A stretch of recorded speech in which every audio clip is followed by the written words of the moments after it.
Hello and welcome to 100% maths. आज हम करेंगे इस वीडियो में प्रैक्टिस पेपर नंबर 1, जिसका हम already section A last video में कर चुके हैं। अगर आपने वो वॉच नहीं किया है तो उसका लिंक डिस्क्रिप्शन बॉक्स में गिवन है, आप उसको जाकर देख सकते हैं। तो आज इसमें डिस्कस करेंगे सेक्शन नंबर बी एंड सी, ठीक है, क्लास 10th का टर्म 1 के लिए है ये प्रैक्टिस पेपर्स। तो इसमें जो ओसवाल बुक में गिवन है इसके जो प्रैक्टिस पेपर्स, ये थोड़े बहुत बेसिक लेवल्स के हैं, बट फिर भी ये हमें हेल्पफुल रहेंगे हमारे एग्जाम्स के लिए, तो हम इसे कर लेते हैं, ठीक है। तो और इसमें एक खास बात है ओसवाल के सैम्पल पेपर्स में, इसमें जो सेक्शन सी में इन्होंने केस स्टडीज गिवन है वो बहुत इंपॉर्टेंट है, वो बहुत अच्छी दी हुई है, तो आपकी प्रैक्टिस के लिए बहुत हेल्पफुल रहे, प्रैक्टिस के लिए बहुत अच्छी रहेंगी। तो इसलिए इस वीडियो को लास्ट तक जरूर देखिएगा, बहुत सारे टिप्स हैं, ट्रिक्स हैं। कमेंट सेक्शन में मुझे कमेंट करके जरूर बताइएगा आपको ये वीडियोस कैसे लग रही हैं, मैं आपके कमेंट्स का वेट करूंगी। और इस वीडियो को लास्ट तक आपको जरूर देखना है। और दूसरी बात, इसका पीडीएफ्स डाउनलोड करने के लिए टेलीग्राम का जो ग्रुप ज्वाइन करना है उसका भी लिंक आपको डिस्क्रिप्शन बॉक्स में मिल जाएगा। वहां जाकर फ्री ऑफ कॉस्ट आप इन पीडीएफ्स को डाउनलोड कर सकते हो, प्रैक्टिस के लिए अपने पास रख सकते हो। आइए वीडियो स्टार्ट करते हैं। तो starting with section number B, अब इसमें भी हमें 20 क्वेश्चंस दिए जाएंगे, 1 मार्क्स के होंगे और हमें कोई भी 16 क्वेश्चंस इसमें से अटेम्प्ट करने हैं। तो हम प्रैक्टिस के लिए बट सारे क्वेश्चन सॉल्व करेंगे like we did in section number A. Okay, तो 21 क्वेश्चन के साथ स्टार्ट करते हैं। If x is equal to 2 की पावर 3, 3 की पावर 2, 7 की पावर 2 और y गिवन है, हमें इन दोनों का HCF कैलकुलेट करना है। तो HCF के लिए एक सिंपल सा एक लॉजिक होता है, जो भी नंबर आप ले रहे हो वो तो दोनों में प्रेजेंट होना चाहिए और उसकी छोटी पावर लेनी है। अब जैसे 2 लेना है तो 2 की पावर 3 छोटी है कि 4 छोटी है? 2 की पावर 3 छोटी है। देन 3 भी दोनों में है तो 3 की पावर 2 छोटी है। देन 7 भी दोनों में है बट 7 की पावर 1 छोटी है, तो 7 की पावर 1 लूंगी। नंबर वो लेना है जो दोनों में प्रेजेंट है और जो नंबर लेना है उसकी छोटी पावर लेनी है। जस्ट मल्टीप्लाई, 2 की पावर 3 8, 3 की power 2 9 into 7, then 72 into 7 that is equals to 504। ठीक है, so option number D is the correct answer. Okay, question 22, value of the quadratic polynomial at x is equals to 1। तो यहाँ पर f of x, आपको ये quadratic given है 2x square minus 3x minus 2, x is equals to 1, मतलब f of 1 निकालना है आपको। 2 इंटू 1 का स्क्वायर, 3 इंटू 1 माइनस 2, जहां जहां x है वहां वहां 1 पुट कर दीजिए। 2 माइनस 3 माइनस 2, ये पॉजिटिव का 2 है और ये नेगेटिव का 2 कट हो गए। Then minus 3 is the answer, option number D. Question 23, distance of the point 7,5 from y x axis. ठीक है, तो आपको मैंने जब ये कोऑर्डिनेट ज्योमेट्री रिवाइज करवाई थी तो आपको बताया था इसका सिंपल सा लॉजिक, जब हमें x एक्सिस से डिस्टेंस निकालना हो तो उसका y कोऑर्डिनेट आंसर होता है। अगर यहाँ पर लिखा होता y एक्सिस तो हम उसका x कोऑर्डिनेट आंसर लिखते। ठीक है, तो यहाँ पर x एक्सिस है तो मतलब उसका जो भी y कोऑर्डिनेट होगा, चाहे वो नेगेटिव है चाहे वो पॉजिटिव है, ठीक है, पर डिस्टेंस इज ऑलवेज पॉजिटिव, ठीक है ना, तो पॉजिटिव ही आंसर आएगा। तो हम x एक्सिस जब भी हमें डिस्टेंस निकालना हो तो उसका जो y कोऑर्डिनेट है वो उसका आंसर है, मतलब ऑप्शन नंबर डी 5।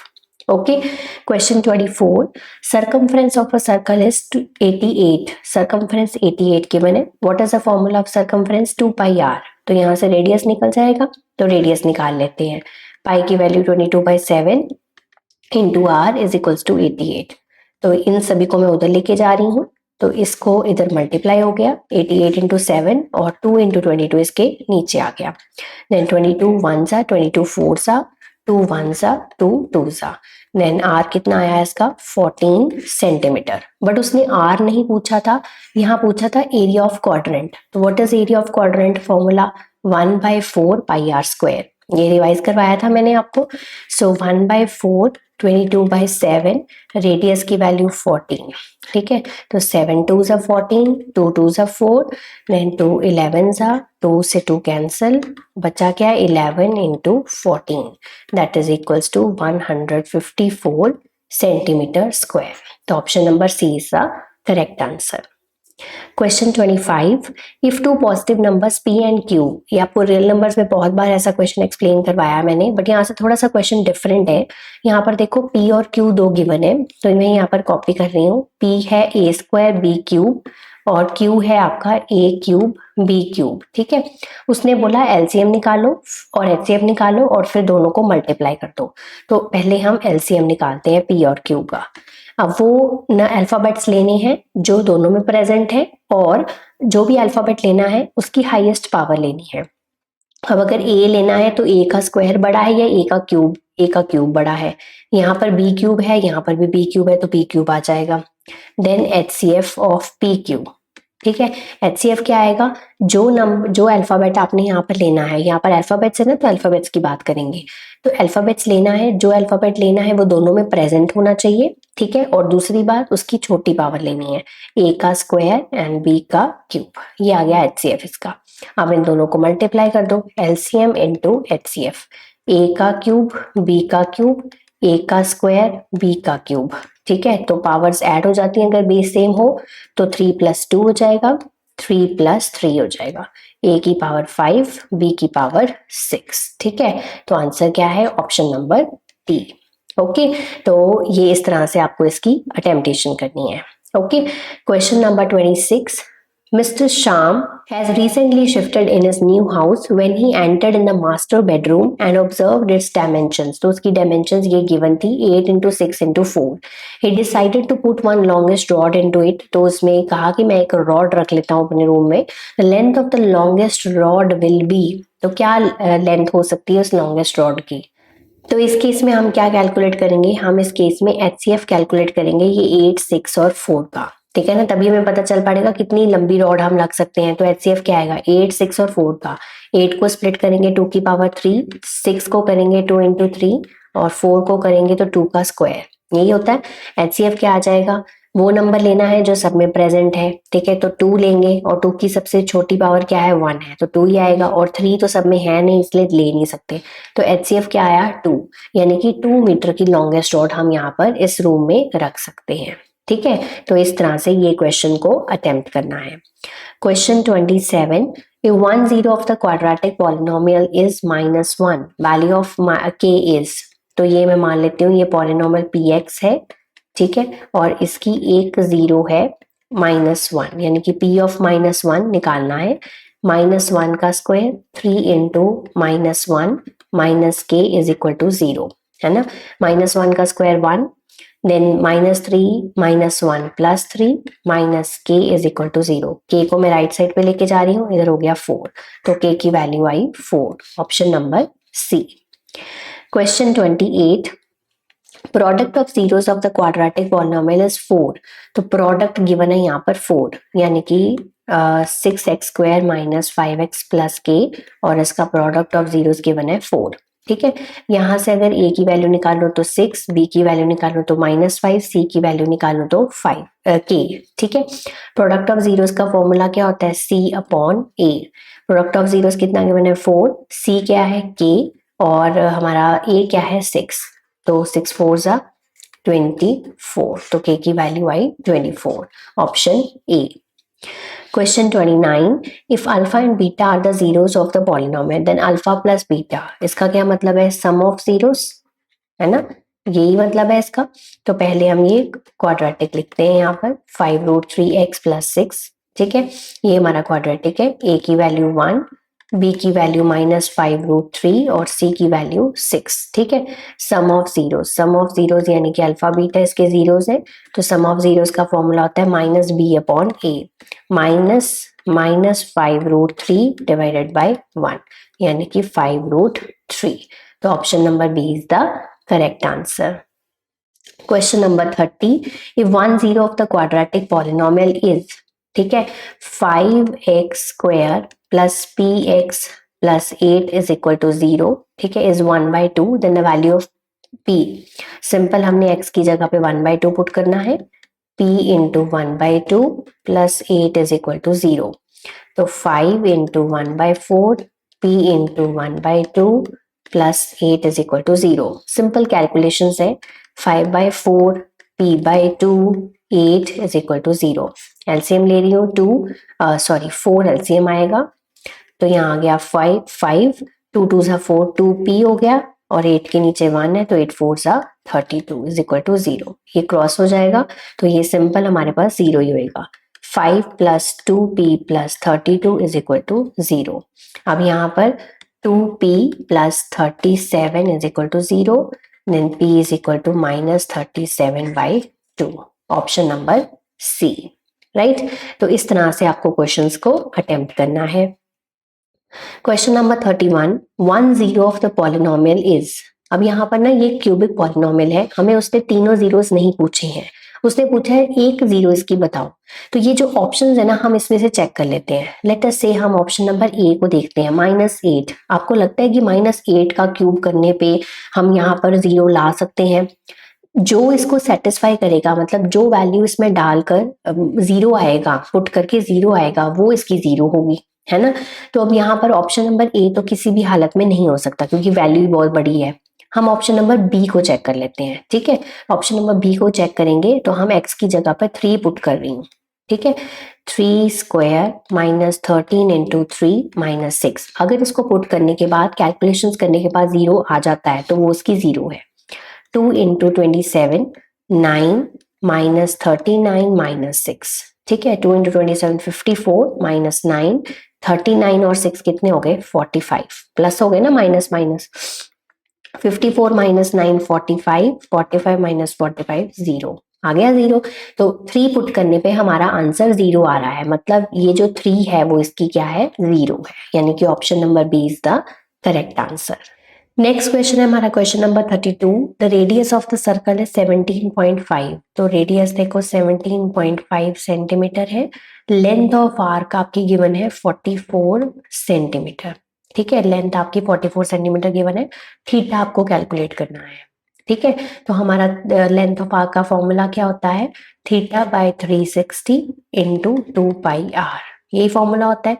लेंथ आपको 44 गिवन है, थीटा आपको कैलकुलेट करना है, लेंथ बाय 360, 2 इंटू पाई की वैल्यू 22/7 और रेडियस की वैल्यू 17.5, ठीक है। तो नीचे मैंने 10 ले लिया, ठीक है। अब यहाँ पर थीटा को छोड़ के बाकी सारी शिफ्टिंग इधर कर दो, ठीक है। सो 360 भी इधर चला जाएगा, 7 भी, 44 इंटू 360 इंटू 7 इंटू 10 ये सारे ऊपर चले गए, 2 इंटू 2 22 और 175 इसके नीचे आ गया। तो आसानी होती है ऐसे कटिंग करने में ना, तो ये आ गया थीटा, ठीक है। थीटा सिर्फ राइट साइड में नहीं है, बाकी नंबर्स मैंने सारे लेफ्ट साइड पे शिफ्ट कर दिए। चलिए कैंसिल करते हैं, 22 1 जा 22 2 जा 2 से 2 कैंसिल, ये ठीक है, पूरे कट गए। देन हम इसको काटते हैं 5 के टेबल पे। सो इसको रहने देती हूँ, इसको मैं 10 को काट रही हूँ, 10 2 जा, देन सॉरी 10 5 2 जा 10, देन 5 3 जा 15, देन 2 लेफ्ट 35 पे गया, ठीक है। 7 1 जा 7 5 जा 35, 5 1 जा 5 7 जा 35, देन मेरे पास 1 बचा, ठीक है, 2 72। तो मेरे पास बचा क्या 72 into 2 is equal to theta. तो आंसर क्या आया 144 डिग्री, ठीक है, यानी कि option number A is the correct answer. Okay, question number 33, if the lines given by, तो लाइंस गिवन है पैरेलल, तो पैरेलल के केस में क्या होता है, पहले मैं लाइंस यहाँ पर कॉपी कर रही हूँ, राइट हैंड साइड पे क्या बनाएंगे 0, 3x + 5y इसकी ऑलरेडी 0 ही है। यहाँ से a1 की वैल्यू आई 4, b1 की वैल्यू आई 3k, c1 की वैल्यू है -5, a2 की वैल्यू आई 3, b2 की वैल्यू आई 5, c2 की वैल्यू आई 1। तो यहाँ पर पैरेलल के केस में क्या होता है, a1/a2 is equal to b1/b2 but not equal to c1/c2, यही होता है हमारे पास। Put the values 4/3 is equal to 3k/5 is not equal to -5/1। हम इसको सॉल्व कर लेते हैं, ठीक है। तो क्रॉस मल्टीप्लाई 5 4 जा 20 is equals to 9k, 20/9 is equals to k। तो आंसर क्या है ऑप्शन नंबर बी 20/9। नेक्स्ट है हमारा question number 34, if tan theta is equals to cot theta then the value of 2 tan theta plus cos square theta. तो यहाँ पर देखो ऐसा कोई थीटा की वैल्यू है जहां पर tan जो थीटा है वो cot थीटा के इक्वल हो, ऐसी कोई वैल्यू है, आप ट्रिग्नोमेट्री टेबल में से चेक करो। तो हम देखते हैं कि tan 45 की वैल्यू भी 1 होती है और cot 45 की वैल्यू भी 1 ही होती है, तो मतलब थीटा यहाँ से आ गया हमारा 45 डिग्री, यानी कि tan 45 डिग्री cot 45 डिग्री के इक्वल होता है, इसलिए थीटा क्या है 45 डिग्री है। ठीक है, तो पहले यहाँ से ये निकाल लिया। अब हमें वैल्यू निकालनी है 2 tan theta plus cos square theta. अब पुट करो values, 2 tan 45 degree plus cos square 45 degree, तो 2 tan 45 मतलब 2 इंटू 1, cos स्क्वायर 45 मतलब 1/√2 का स्क्वायर। ठीक है, 2 प्लस 1/2 एलसीएम, तो ये आ गया 1 नीचे, तो 4, 2 2 ज़ा 4 प्लस 1, तो 5/2, यानी कि option number D is the correct answer. तो जब भी ऐसा कुछ गिवन हो, tan theta is equals to cot theta या sin theta is equals to cos theta, ठीक है, तो आपने पहले थीटा निकालना है। जब थीटा निकल जाएगा तो कोई भी आगे चीज दी हो उसकी वैल्यू आराम से निकल जाएगी। Okay, question 35, cosecant theta dot cos theta is equal to 1, तो वैल्यू थीटा की क्या है, हम इसको सॉल्व करते हैं। Cosecant theta cos theta is equal to 1, तो कोसेकेंट को मैं 1/sin लिख लेती हूँ, into cos theta is equal to 1। cos upon sine क्या होता है, cot theta is equal to 1, तो cot की कौन सी वैल्यू 1 होती है, ट्रिग्नोमेट्री टेबल में से चेक करो, cot 45 डिग्री की, so cot theta cot 45, so theta आ गया 45 डिग्री। ठीक है, तो option number D is the correct answer. Question number 36, if a chord of a circle of radius 8 centimetre, तो रेडियस हमें गिवन है 8 centimetre, subtend the right angle, right angle मतलब theta 90 degree है, पाई हमें use करनी है 3.14, area of sector आपको निकालना है। तो हमें पता है कि एरिया ऑफ सेक्टर का formula θ/360 into pi R square, यही होता है। थीटा क्या गिवन है 90/360, 3.14, रेडियस गिवन है 8। ठीक है, सिंपल सॉल्व करेंगे, इसका मैं पॉइंट हटा के नीचे 100 लेके आ रही हूँ, सो 91 सा 94 सा 4 1 सा 4 2 सा, सो हमारे पास आया 314 इंटू 16 डिवाइडेड बाई 100। सिंपल हम मल्टीप्लाई कर लेंगे, so we will get 5024 divided by 100, that is equal to 50.24 centimetre square, यानी कि option number A is the correct answer. Question 37, circumference of a circle is 14 pi, तो यहाँ पर circumference given है आपको 14 पाई। सर्कमफ्रेंस का फॉर्मूला क्या होता है 2 पाई आर, वो 14 पाई के इक्वल, पाई से pi cancel, 2r is equal to 14, r आ गया आपका 7, ठीक है, सेंटीमीटर, राइट। हमें एरिया निकालना है, सो एरिया क्या होता है पाई आर स्क्वायर, पाई क्या है हमारी 22/7 और रेडियस है 7, तो 7 से 7 cancel, 154 centimetre square, option number B. Okay, question 38, value of 10 secant square A minus 10 tan square A, तो यहाँ पर 10 मैं कॉमन ले रही हूँ दोनों में से, तो सीकेंड square A minus tan square ए आ गया। अब मैं कोई आइडेंटिटी यूज कर सकती हूँ, सीकेंड और tan के बीच में मुझे एक आइडेंटिटी भी तो पता है, वो क्या होती है tan square theta is equal to secant square theta, यही होती है।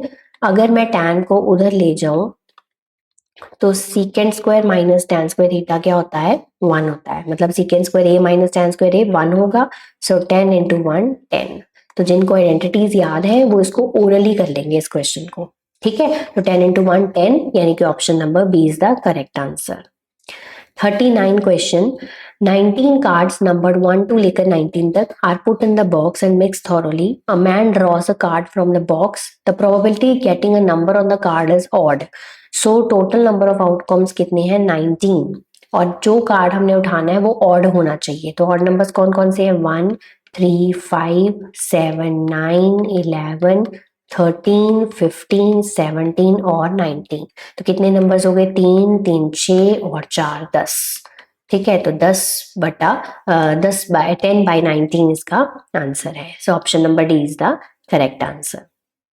Question number 40, in a lottery there are 8 prizes and 16 blanks, ठीक है, ब्लैंक्स होगा यहाँ पर, the probability of getting a prize is, तो प्राइज की प्रोबेबिलिटी क्या है, तो 8 प्राइजेस है, तो टोटल नंबर ऑफ आउटकम्स पहले निकालते हैं। टोटल आउटकम्स वो कितने होंगे 8 plus 16 that is equals to 24, तो 24 नीचे आ गया, 8 प्राइजेस करने हैं तो 8/24 यानी कि 1/3। Option number C is the correct answer. Next है सेक्शन सी हमारा केस स्टडी बेस्ड क्वेश्चन। ठीक है, जो इस सैंपल पेपर की केस स्टडी थी वो मुझे नहीं लगा कि आपके सिलेबस के अकॉर्डिंगली है, तो मैंने ये चेंज करके किसी और पेपर से ली है case study. This is based on coordinate geometry, question number 41 से लेके 45 तक। ठीक है, तो केस स्टडी नंबर 1 में उसने गिवन है हमारे कोऑर्डिनेट्स, तो ए के कोऑर्डिनेट्स, बी के कोऑर्डिनेट्स और सी के कोऑर्डिनेट्स हमें गिवन है। कहता है ई और एफ जो है वो इसके मिड पॉइंट्स है। ठीक है, तो हम आराम से मिड पॉइंट फॉर्मूला लगा सकते हैं। तो हमें फॉलोइंग क्वेश्चंस के आंसर्स करने हैं। ठीक है, अब यहाँ पर फर्स्ट क्वेश्चन है, मतलब क्वेश्चन नंबर 41 है, coordinates of the point E is. अब यहाँ पर ना ई के कोऑर्डिनेट्स निकालने हैं, तो ई किसका मिड पॉइंट है, ए और बी का। ठीक है, तो ए के कोऑर्डिनेट्स है हमारे पास 7,2। ठीक है, 7,2 और बी के कोऑर्डिनेट्स है 9,10। ठीक है, तो ये हमें ई इसका मिड पॉइंट है, तो हमें मिड पॉइंट फॉर्मूला लगाना है सिंपल। ठीक है, ई के कोऑर्डिनेट्स निकालने के लिए 7 + 9 divided by 2, x1 + x2 divide by 2, y1 + y2 divided by 2, ये मिड पॉइंट फॉर्मूला होता है। ठीक है, और इसमें मैंने क्या किया है, ये x1 है, ये y1 है, ये x2 है, ये y2 है, पहली बार मैं बता रही हूँ। 16 डिवाइड बाई 2 8, 2 + 10 12 डिवाइड बाई 2 6। ठीक है, तो 8,6 कोऑर्डिनेट्स है ई पॉइंट के। ठीक है, यहाँ पर हम मेंशन कर देते हैं 8,6। क्वेश्चन नंबर 42, एफ के पॉइंट निकालने हैं, तो वापस डायग्राम पे चलते हैं। अब ए और सी का क्या है, मिड पॉइंट है एफ, 7,2 और 1,4। तो ए के पॉइंट्स है 7,2, 1,4 हमारे सी के पॉइंट्स है। ठीक है, अब एफ इसका क्या है, मिड पॉइंट है, तो 7 + 1 डिवाइडेड बाई 2, 2 + 4 डिवाइडेड बाई 2, यही करना है हमें। 8 डिवाइडेड बाई 2 हमारा 4, देन 2 + 4 6 डिवाइड बाई 2 3, तो 4,3 यानी कि option number D E F के पॉइंट्स क्या है, 4,3। ठीक है, तो यहाँ पर मेंशन कर देते हैं 4,3 इसके पॉइंट्स है। Okay, question number 43, length of E F. ठीक है, अब ई एफ की लेंथ, ई के पॉइंट्स क्या थे, यहां से देखो 8,6, एफ के क्या थे 4,3, 8,6 देन एफ के हैं 4,3। लेंथ का मतलब होता है डिस्टेंस, तो यूज डिस्टेंस फॉर्मूला। ठीक है, ई एफ का डिस्टेंस फॉर्मूला यूज करो, 8 - 4 का होल स्क्वायर, क्या यूज करूंगी, x1 - x2 whole square plus y1 - y2 whole square. आपकी मर्जी है, x2 - x1 यूज कर लो, कोई प्रॉब्लम नहीं है। ठीक है, ये मैंने आपको जब रिविजन करवाई थी तब आप बताया भी था ये ऐसा क्यों करते हैं। ठीक है, 4 का स्क्वायर प्लस 3 का स्क्वायर, देन 16 + 9, ठीक है 25, और ये आ गया हमारा 5। So 5 units is the distance between E and F. ठीक है, लेंथ है ई एफ की 5 units. Clear. 44, the length of B and C, B C की लेंथ, तो बी सी के कोऑर्डिनेट्स हमें देखने पड़ेंगे, 9 और 10, 1 और 4। तो बी के हमारे पास है 9, 10 और सी के हमारे पास है 1,4। लेंथ मतलब डिस्टेंस, तो बी सी का डिस्टेंस फाइंड करो, 9 - 1 का होल स्क्वायर, 10 - 4 का होल स्क्वायर, 8 का होल स्क्वायर, 6 का होल स्क्वायर। ठीक है, 64, 36, √100, 10 यूनिट्स। ठीक है, 10 units, option number C is the correct answer. Question number 45, last question of this case study. If D is the midpoint of BC, कहता एक BC जो है, B और C के कोऑर्डिनेट्स क्या है 9, 10 और C के कोऑर्डिनेट्स है 1,4। अगर कहता यहाँ पर एक D इसका कोई मिड पॉइंट हो, ठीक है, तो B कोऑर्डिनेट्स क्या होंगे D के, मिड पॉइंट फॉर्मूला लगा के देख लो, 9 + 1 divided by 2, 10 + 4 divided by 2, 9 + 1 10 divide by 2 5, 10 + 4 14 divide by 2 7, 5,7। Option number A is the correct answer. तो सिंपल आपको फॉर्मूलाज पता होना चाहिए। कोऑर्डिनेट ज्योमेट्री की केस स्टडीज बहुत आसान होती हैं। ठीक है, सैंपल पेपर में भी थी ना ऐसी आपको केस स्टडी, तो बहुत इजी होती हैं, जस्ट कॉन्सेप्ट्स क्लियर होने चाहिए आपके। Then case study number 2, this is based on chapter number triangles, chapter number 6 triangles। ठीक है, ये इंपॉर्टेंट है बहुत। देखो, one small size and another big size pizza was ordered by Mr. Rohan for a breakfast। तो एक small pizza और एक बिग पिज्जा ऑर्डर किया गया। Instead of eating he sit to compare the slices of the pizza, तो वो compare करने लग गया। तो बहुत सारे क्वेश्चंस उसके माइंड में आए, तो वो हमें क्वेश्चंस को आंसर करना है, ठीक है। तो question number 46, slices of smaller pizza and bigger pizza are similar using. तो यहाँ पर चलते हैं, इन दोनों को ट्रायंगल्स को ध्यान से देखो। लेट अस से ये हमारा ABC ट्रायंगल है और ये हमारा PQR ट्रायंगल है, ठीक है। तो वो कहता है दोनों सिमिलर ट्रायंगल, मतलब ये ट्रायंगल्स जो है वो सिमिलर किस क्राइटेरिया से हैं, या तो सिमिलर ही नहीं है, ठीक है। देख लेते हैं, चेक कर लेते हैं। तो सिमिलैरिटी करने के लिए हम क्या चेक करते हैं, या तो एंगल्स बराबर होने चाहिए, या फिर क्या होना चाहिए, हमारा करस्पॉन्डिंग साइड्स की रेशियो बराबर होनी चाहिए। यहाँ एंगल्स तो कहीं दिख नहीं रहे, तो करस्पॉन्डिंग साइड्स की रेशियो चेक कर लेते हैं। So AB by PQ check करो, ठीक है। Then BC by QR check करो, then AC by PR check करो। वैल्यूज पुट करो। AB by PQ 8 by 16 that is equal to 1/2। BC by PR, BC कहाँ है, 8 by QR 16 1/2। AC by PR यानी कि 10 बाय 20 दैट इज 1/2। तो अब देखो तीनों जो है वो इक्वल है, AB by PQ, BC by QR, AC by PR। Side side side similarity criteria से ये दोनों ट्रायंगल्स क्या है, सिमिलर है, ठीक है। तो फर्स्ट क्वेश्चन का आंसर है SSS side side side rule. इस क्राइटेरिया से ये दोनों स्लाइसेस जो है वो सिमिलर है। Okay, question number 47, the scale factor is. तो यहाँ पर मैंने एक लाइन लिखी है कि when two triangles are similar, तो जो उनकी रेशियो होती है करस्पॉन्डिंग साइड्स की, उसको हम बोलते हैं स्केल फैक्टर। तो अभी हमने ये दोनों ट्रायंगल्स को क्या किया है, सिमिलर प्रूव किया है। हमने प्रूव किया कि ट्रायंगल ABC जो है वो ट्रायंगल PQR के इक्वल है, मतलब सिमिलर है, ठीक है। तो यहाँ पर उनकी जो रेशियो है, तो बड़ा वाला ट्रायंगल कौन है, PQ डिवाइडेड बाय इसकी कोई भी side, ratio of any corresponding side. तो PQ by AB, PQ by AB कितना है, 2/1, ठीक है। 2/1 मतलब 2, तो इसका स्केल फैक्टर कितना हुआ, 2 हुआ, ठीक है ना। अभी हमने कैलकुलेट किया था ना, PQR जो है ट्रायंगल वो सिमिलर है ABC ट्रायंगल के, है ना। तो हमने यहाँ पर क्या किया, ratio of any corresponding side, ठीक है, जो भी इनकी रेशियो होती है। तो हमने ऊपर PQ इसलिए लिया है क्योंकि जो बड़ा वाला ट्रायंगल है वो ऊपर आता है पहले, ठीक है। तो यहाँ पर 16/8 हो जाएगा, तो आंसर क्या आया, 2। स्केल फैक्टर क्या हुआ, 2 हुआ, ठीक है। Next question number 48, if the small pizza has cut into 4 slices then what will be the total area of the pizza. तो यहाँ पर देखो हमें इसका एरिया ही नहीं पता है इस ट्रायंगल का, है ना। तो ये छोटा वाला पिज्जा है, तो इसका एरिया फाइंड करने के लिए हम क्या लगाएंगे, हेरॉन्स फॉर्मूला, जो हमने क्लास 9th में पढ़ा था। अगर उसका फॉर्मूला नहीं भी याद तो बहुत सिंपल सा फॉर्मूला है, उसमें हम निकालते हैं semi parameter A + B + C divided by 2, क्योंकि और कोई तरीका नहीं है इसको निकालने का। 8 + 8 + 10 डिवाइडेड बाय 2, 16 + 10 26 डिवाइड बाय 2 13 हो गया, ठीक है। और हेरॉन्स फॉर्मूला सिंपल सा फॉर्मूला था ये, S × S - A S - B S - C, ठीक है। ये होता है एरिया का फॉर्मूला। अब यहाँ पर 13 × 13 - 8, 13 - 8 और 13 - 10, ठीक है। अब यहाँ पर 13 × 5 × 5 × 3, ठीक है। तो 5 वाला जो पेयर है वो एक बाहर आ जाएगा, अंतर बचा 13 × 3, तो 5√39 सेंटीमीटर स्क्वायर। ये आ गया इसका टोटल एरिया, ठीक है। अब यहाँ पर देखो कंफ्यूजन के लिए ना, वहां पर ऑप्शन 5 √39 भी दे रखा है, बट हमने ये टिक नहीं करना क्योंकि 4 स्लाइसेस का एरिया निकालना है, तो इसको हमें 4 से मल्टीप्लाई भी करना है, ठीक है। ये चीजों का ध्यान रखना है। 20√39 centimetre square, option number B is the correct answer, ठीक है।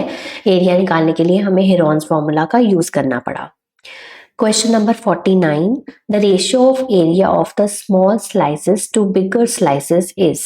तो यहाँ पर एरिया क्या है, ट्रायंगल ABC का divided by area of triangle PQR। Theorem लगाएंगे, it is equal to the ratio of the square of the corresponding sides. तो यहाँ पर करस्पॉन्डिंग साइड AB/PQ ले लेते हैं, उसका होल स्क्वायर। यही होता है हमारा एरिया का फॉर्मूला, हमारी थ्योरम, ठीक है। 8/16 का होल स्क्वायर यानी कि 1/2 का होल स्क्वायर, 1/4 यानी कि 1:4 इसका आंसर है, ठीक है ना।